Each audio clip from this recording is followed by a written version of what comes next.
আজকে আমরা Indian secular front পার্টির পক্ষ থেকে একটা প্রতিনিধি দল সহ কিছু মানুষ যারা আতঙ্কের শিকার হচ্ছে বা অন্যায়ের শিকার হচ্ছেন তাদেরকে নিয়ে এসেছি।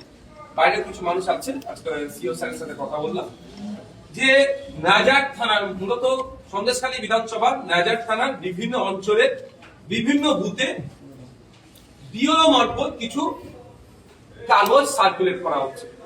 সেখানে দেখানো হচ্ছে কোন জায়গায় নাম লিখে তার পার্ট নাম্বার, সিরিয়াল নাম্বার, তার নাম, এপিটি নাম্বার এবং তার সাথে সাথে নট ইন্ডিয়ান সিটিজেন লেখা দিচ্ছে, কোন জায়গায় ডেথও লেখা দেওয়া হচ্ছে। এইভাবে করা হচ্ছে, এখানকার মানুষ আতঙ্কিত। আমরা যতটা জানি নির্বাচন কমিশনের কোনো এখতিয়ার নাই এইটা খোঁজা কে ভারতীয়, কে বাংলাদেশি, কে মায়ানমারি, কে আফগানি, এই ধরনের সিটিজেনশিপ খোঁজা। আর্টিকেল 324 নির্বাচন কমিশন পাওয়ার পাচ্ছে ইলেকশনকে কন্ডাক্ট করা, ভোটার লিস্ট স্বচ্ছ করা, ভোটার কোনো অবৈধ ভোটার না থাকা, অবৈধ মিন্স যারা এখানে যে গাইডলাইন আছে সেটা বৈধ ভোটারের 18 বছর ঊর্ধ্বে নাম ইনক্লুড করা। এটা একটা কোনো নোটিশ করে বা কোনো পঞ্চায়েতে বা বিএলওর মাধ্যমে কাউকে জানানো যে তুমি ভারতীয় নয়, এইটা এর মধ্যে পড়ে না। সেই মতো আজকে আমরা সিও স্যারের কাছে এসেছিলাম। সিও স্যারকে তিনটে আমরা প্রতীকী উদাহরণ দিয়েছি আমরা, যেরকম তিনজন এবং দুজন মৃত, যে দুজন আছে ভদ্র মহিলা আর ভদ্রলোক হচ্ছে মৃত হিসাবে দেখানো হয়েছে, তাদেরকে হাজির করেছিলাম। আর যাকে ভারতীয় নাগরিক বলা হচ্ছে না তাকে হাজির করেছিলাম। তিনজন। এই অফিসে তো সবাইকে বেশি লোককে ঢুকানো যায় না। নির্বাচন আমাদের সিও স্যার তো অবাক হয়ে গেল যে এই ধরনের নির্দেশনা এখান থেকে দেওয়া হয়নি। এটাও বলে দিলে বুথ স্তরে কেউ এই ধরনের এটাকে একটা ভুল বার্তা ছড়ানোর জন্য এগুলো করা হচ্ছে। আমরা আবার তার প্রতি উত্তরে আমরা তাদেরকে বললাম যারা এই কাজ করছে তাদের বিরুদ্ধে ব্যবস্থা গ্রহণ করতে হবে। অন্যথায় আমার নামে যদি আমি জীবিত, আমাকে ডেথ বলে ঘোষণা করে দেয়, আমি স্বাভাবিকভাবে আতঙ্কিত হয়ে যাব। আমি ভারতীয় নাগরিক, আমার হাতে 1954 সালের, 1972 সালের, 1964 সালের, 1947 সালের দলিল আছে। আমি বংশবরণ করে পেয়েছি, আমাকে ভারতীয় নাগরিক বলা হচ্ছে না, এই ভারতীয় নাগরিক নয় বলে দিচ্ছে, তাহলে আমি আতঙ্কিত হয়ে যাবো। এই আতঙ্কিত হয়ে গেলে মানে বিপদগ্রস্ত হয়ে যাচ্ছে, বুঝতে পারছি এই সুযোগে নিয়ে যদি কেউ খারাপ পথে পরিচালনা করে এটা তো ক্ষতি। তাই এদের ব্যবস্থা গ্রহণ করতে হবে। উনি ডিএম স্যারকে নির্দেশ দিতেন যে এগুলোকে খুঁজে বার করা হোক কোথায় এইগুলো কি হচ্ছে এবং তাদের বিরুদ্ধে ব্যবস্থা গ্রহণ করবে। এবং আমরাও বলেছি সহযোগিতার জন্য কোন বুথ, কোন বিএলও, কোন এআরও, তাদের পার্টিকুলারস আমরা নোট করে আমরা সিও স্যারের কাছে পাঠাবো যে এই বুথে আমরা এখন পর্যন্ত খবর পাচ্ছি বিএলওর নাম, তার কন্ট্যাক্ট নাম্বার, ইআরও বা এইআরও যিনি আছেন তার ডিটেলস আমরা দেবো। যতটুকু কথা বলে বুঝতে পারলাম সম্পূর্ণরূপে এটা একটা চক্র চলছে, যেটা ইসিআই কে অন্ধকারে রেখে তারা পুরো স্তরের মানুষজন তাদের স্ব উদ্যোগে এই ধরনের লিস্ট কম্পিউটারে বানিয়ে পঞ্চায়েতে ঝুলিয়ে বা বিডিওদের হাতে দিয়ে বা আর উদ্যোতন কোথাও লাগিয়ে মানুষকে বিভ্রান্ত করছে, মানুষকে আতঙ্কের দিকে ঠেলে দিয়ে একটা অরাজকতার দিকে ঠেলে দেওয়ার চেষ্টা করছে। আমি এটাও রিকোয়েস্ট করেছি স্যার আপনি পুরোপুরি তথ্য নিন, প্রয়োজনে আপনারা প্রেস করুন। আমি সাজেস্ট করেছি প্রেস করুন, প্রেস করে মানুষকে আশ্বস্ত করুন।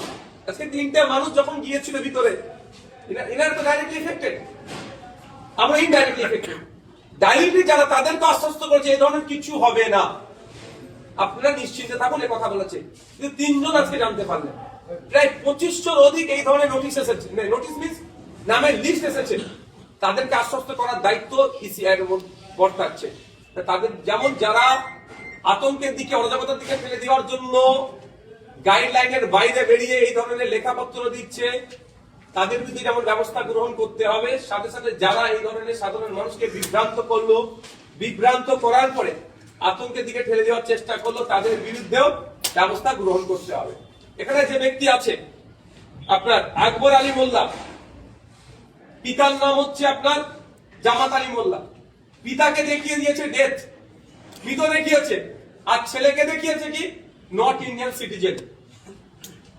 এরকমই তো দেখিয়ে দিতে পারতো না। মানে এর পিতার মাধ্যমে যে লিঙ্কেজ করবে, লিঙ্ক করেছে সেটাকেও উড়িয়ে দেওয়ার চেষ্টা হচ্ছে। কিন্তু এনার পিতার 2002 এর ভোটার লিস্টে নাম আছে, এসআইআর এর লিস্টে দেখুন, জামাত আলী মোল্লা, পিতার নাম ইয়াদ আলী মোল্লা, এপিক নাম্বার সহ সেই লিস্টে নাম আছে। সম্পূর্ণরূপে মানুষকে বিভ্রান্ত করা হচ্ছে, অরাজকতার দিকে ঠেলে দেওয়ার জন্য একটা চক্রান্ত হচ্ছে। এই চক্রান্তের হাত থেকে বাংলা শুভবুদ্ধি সম্পূর্ণ মানুষকে বলবো আপনাদেরকে আগে আসতে হবে। স্বচ্ছ ভোটার লিস্টের পক্ষে আইএসএম, স্বচ্ছতার নামে যে বললো হচ্ছে এগুলোকে কোনোভাবেই মেনে নেওয়া যায় না। যদি সেটা সিও স্যারের এন্ড থেকে হয়, সিও স্যারের বিরুদ্ধে আমরা আইনগত ব্যবস্থা গ্রহণ করব। আর যারা ইলেকশন কমিশনের অফিসার সেজে বিভিন্ন স্তরে করার চেষ্টা করছে, তাহলে সিও স্যারের উচিত হবে তাদের বিরুদ্ধে আইনগত ব্যবস্থা গ্রহণ করা, এই সমস্যার সমাধান করা। ভদ্রমহিলার নাম হচ্ছে আপনার আঞ্জা বিবি মোল্লা। না, আমি আপনার কি বলে 2002 এর ভোটার লিস্টের ডিটেইলসটা আমি বলে দিচ্ছি আপনার। আঞ্জা বিবি মোল্লা কত নম্বর আছে? আচ্ছা, এখানে বলেছি, এখানে বলে দিচ্ছি, আমি পার্ট নম্বরে বলে দিচ্ছি। এখানে অংশ নাম্বার হচ্ছে পার্ট নাম্বার 62, সিরিয়াল নাম্বার 282, বিধানসভা ক্ষেত্র নাম্বার আপনার 98, 282 নম্বর সিরিয়াল।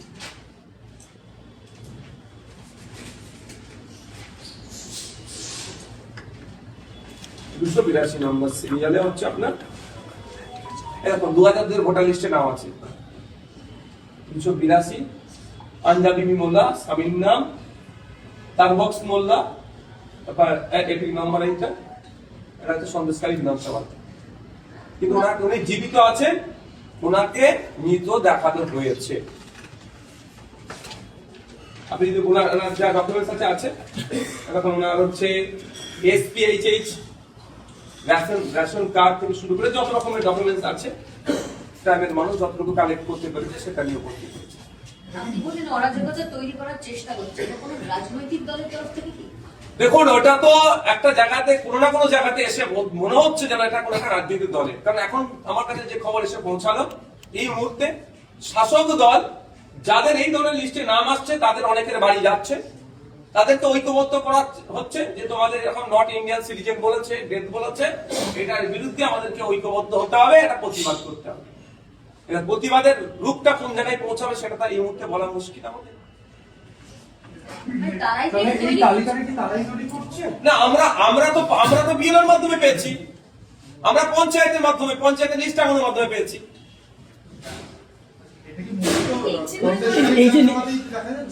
এখন পর্যন্ত সন্দেশখালী বিধানসভা থেকে আমরা খবর পেয়েছি, হয়তো মানে এটা হেভি অংশের প্রায় 2500-এর মধ্যে, সেই জন্য হয়তো এখানে এই ঘটনাটা বেশি এক্সপোজ হচ্ছে। অন্যান্য জায়গায় কি হচ্ছে এই মুহূর্তে বলা দুষ্কর। তবে শুরুতেই যখন আমরা পেয়েছি এটাকে অঙ্কুরেই বিনষ্ট করতে হবে, কারণ এমনি মানুষ আজকে আতঙ্কিত, তার ভোটার লিস্টে নাম থাকবে কি থাকবে না, এইটা যখন আতঙ্কিত, তারপরে বলা হচ্ছে তোমার নাগরিকত্ব থাকবে না। কিন্তু ভোটার লিস্টে নাম থাকার সাথে নাগরিকত্বের কোনো সম্পর্ক নেই। যারা রাজনৈতিক, আমাদের মতো যারা রাজনৈতিক দল করে, তারা একবারের জন্য বলছে না, মানুষকে বিভ্রান্ত করছে। তাহলে মানুষ স্বাভাবিকভাবে বিতস্তত। তারপরে যদি তার সরাসরি চলে আসে নট ইন্ডিয়ান সিটিজেন, তাহলে তো তাকে আরো বেশি আতঙ্কিত করা হবে। বলছি নির্বাচন দলের তরফ থেকে কি এই লিস্টটা বের করা হচ্ছে, এই ধরনের বিভ্রান্তি তৈরি করা? দেখুন, শাসক দলের তরফ থেকে বার হচ্ছে কি আমি বলতে পারবো না, কিন্তু আমার হাতে আমি পেয়েছি ইনফরমেশন। আমি মিনস হচ্ছে আমি জামাত আলী মোল্লা, যেহেতু বলি জামাত আলী মোল্লা, আমি ইনফরমেশন পাচ্ছি আমার বিএলওর মাধ্যমে। বিএলও জানিয়েছে তো তোমাকে, কে বলেছে? বিএলওর মাধ্যমে জানিয়েছে যে আমি মানে ভারতীয় নয়, তাকে বলা হচ্ছে বিএলওর মাধ্যমে। কি করতে হবে? কাগজপত্র নিয়ে ওপরে যাওয়া হয়ে যেতে পারে। মানে এই যে কেন যাবে, নোটিশ ছাড়া কেন যাবে? আজকে স্যারকে প্রশ্ন করছি, স্যার আমার সাথে এগ্রি হয়েছে যে যার নোটিশ আসবে না সে বিনা নোটিশে কেন যাবে। তাহলে এখানে কোনো একটা জায়গা থেকে মনে হচ্ছে যেন একটা অরাজকতা তৈরি হতে পারে, অথবা আপনার এই ইসিআই সম্পর্কে বা এই যে প্রসিডিওর চলছে এই সম্পর্কে একটা খারাপ ধারণা তৈরি হতে পারে, বা যে আতঙ্কে মানুষ আছে আতঙ্কে আরো ভিড়ালা হতে পারে। বলছি নির্বাচন কমিশনের সঙ্গে আপনি কথা বললেন, আপনি বললেন যে নির্বাচন কমিশন বলছেন এটা জানেই না, তা নির্বাচন কমিশনের আন্ডারেই তো বিএলও কাজ করছে। সেটা তো প্রশ্ন আমার। সাথে সাথে তিনি ডিএম এর সাথে কন্ট্যাক্ট করছে, ডিএও যিনি ডিস্ট্রিক্ট ইলেকট্রাল অফিসার, তিনি এটাকে রিপোর্ট নিয়ে দেবে। রিপোর্ট নিয়ে দেওয়ার পরিপ্রেক্ষিতে আইনগত ব্যবস্থা গ্রহণের কথা বলেছি। শুধু আমি জানি না বলে সেটা দিলে তো হবে না, আইনগত ব্যবস্থা গ্রহণের কথা বলেছে। সিওর কাছে আপনি কি দাবি করছেন? এই যে আতঙ্কাকে আতঙ্ক মুক্ত করতে হবে। তিনজন গিয়েছিলেন, তিনি সোজা সাপটে উত্তর দিয়েছেন যে এইগুলো কিছুই নয়, নোটিশ ছাড়া কোনো কথা হবে না। আর কে ভারতীয়, বাংলাদেশি, পাকিস্তানি, শ্রীলঙ্কার মানুষ সেটা খোঁজার আমার দায়িত্বের মধ্যে নয়। যেমন আমার রাস্তাঘাট, হসপিটাল তৈরি করা নির্বাচন কমিশনের দায়িত্বের মধ্যে পড়ছে না, এটা আমার দায়িত্বে পড়তে পড়ছে না। যে ভারত নাগরিকত্ব যাচাই বাছাইয়ের কাজ হবে মিনিস্ট্রি অফ হোম অ্যাফেয়ার্স এর কাজ। ভারত সরকার। একটা বিষয় বলুন, এই যারা ব্যক্তিরা আছে এনারা কি কোনো শুনানির নোটিশ পেয়েছেন? তার মধ্যে দুজন শুনানি নোটিশ পেয়েছিলেন, তো তার কারণও দর্শানো ছিল যে এই কারণে, কারণ এনার হচ্ছে এনার আপনার 15 বছরের কম বেশি এজ গ্যাপ ছিল, ভদ্রমহিলার এজ গ্যাপের জন্য শুনানি নোটিশ পেয়েছিল। তিনি গিয়ে যথারীতি প্রমাণপত্র সব দিয়ে চলে এসছেন। বিএলওকে জিজ্ঞেস করা হলে তার কি উত্তর? ওপর থেকে এসেছে। বিএলও বলছে যে ওপর থেকে এসছে নির্বাচন কমিশনের, সিও বলছে এখান থেকে যায়নি। তাহলে এর মধ্যে কথা বিএলএর উপরে নিশ্চিত ভাই ইয়ারও আছে, এই ইয়ারও আছে, তারা রেসপন্সিবিলিটি নিতে হবে তাদের। না, আপনি বলছেন 15 বছরের গ্যাপ, এর মানে উনি মৃত নন, কিন্তু দেখাচ্ছেন মৃত। এক্স্যাক্টলি ওটাই বলার কথা, যে এনাকে নোটিশ করা হয়েছিল 15 জানুয়ারি, ইনি নোটিশে অ্যাপিয়ার হয়েছিলেন। অ্যাপিয়ার হওয়ার পরে ইনি এনার উপযুক্ত ডকুমেন্টস দিয়ে ইনি স্যাটিসফাইড করেছেন, যেটা বক্তব্য। কিন্তু আজকে নতুন একটা লিস্ট মার্কেটে চালাচ্ছে তারা, যে লিস্টে বেশ কয়েকটা দিন ধরেই, যেখানে এনাকে মৃত বলে দেখা হচ্ছে। শুধু তাই নয়, আপনি অবাক হবেন, একজনকে ডেকেছে, আপনি বাইরে গেলে আমি দেখিয়ে দিতে পারবো তাদেরকে, সবাইকে তো এখানে আনা সম্ভব নয়, যে তাকে নোটিশে ডাকা হয়েছে 6 বা ততোধিক তার বেশি ভাই বোন তার আছে, এই মর্মে 9 তারিখে ডাকা হয়েছিল সম্ভবত। সে তার গিয়ে তার প্রমাণপত্র দিয়ে এসেছে যে আমি আমার পিতা পুত্র আমি সম্পর্কে প্রমাণ দেখিয়েছি। তাকে তার আবার এই ধরনের লিস্টে নাম এসেছে, সে ভারতীয় নাগরিক নয়, নট ইন্ডিয়ান সিটিজেন।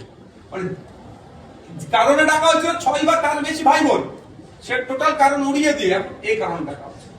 এই যে ডাকা হচ্ছে বা এই যে লিস্ট পাবলিশ হচ্ছে, এর সাথে সিও স্যার বলছেন কোনো সম্পর্ক নাই। আর বাস্তবিক অর্থে আমাদের যতটুকু সেন্স আছে সেই সেন্সের বলে বলছি, ভারতীয় এই নাগরিকত্বের যাচাই বাছাই করার কাজ কিন্তু হচ্ছে স্বরাষ্ট্র দপ্তরে, ভারত সরকার।